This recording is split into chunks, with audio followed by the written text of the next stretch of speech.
नमस्कार, आप देख रहे हैं जनभावना टाइम्स। मैं हूं आपके साथ शालिनी श्रीवास्तव। इजराइल और हमास के बीच महीनों से जंग चल रही है। इजराइल की सेना हमास को खत्म करने में तुली हुई है। यही वजह है कि अब इजरायली सेना दक्षिणी गाजा पर अपना कहर बरपा रही है। इस युद्ध में इजराइल का सबसे खतरनाक और घातक हथियार स्पाइस बॉम्ब है। ये इतना हाईटेक है कि इसके वॉर से दुश्मन का बचना नामुमकिन है। स्पाइस बॉम्ब का मतलब है स्मार्ट, सटीक, प्रभावी, लागत कुशल यानी कि कॉस्ट इफेक्टिव।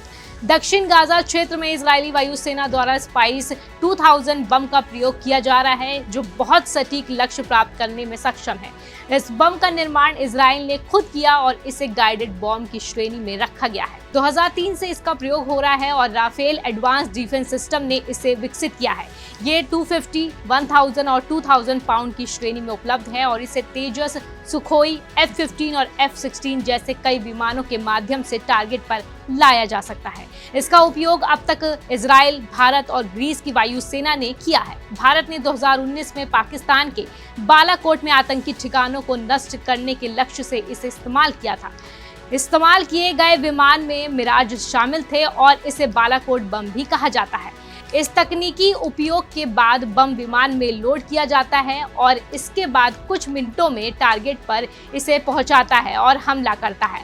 इसमें लक्ष्य की तस्वीरें होती हैं, जीपीएस और कैमरे भी शामिल हैं, जो इसे गाइडेड बॉम्ब बनाता है।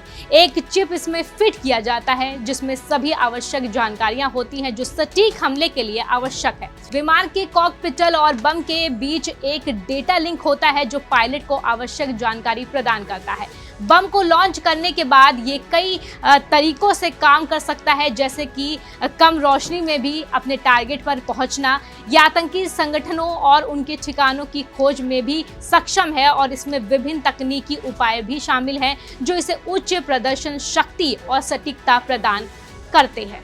इस खबर पर आपकी क्या राय है, आप हमें कमेंट बॉक्स में जरूर साझा करें। ऐसे ही बड़ी अपडेट्स के लिए आप देखते रहिए जनभावना टाइम्स। फिलहाल मुझे दीजिए इजाजत।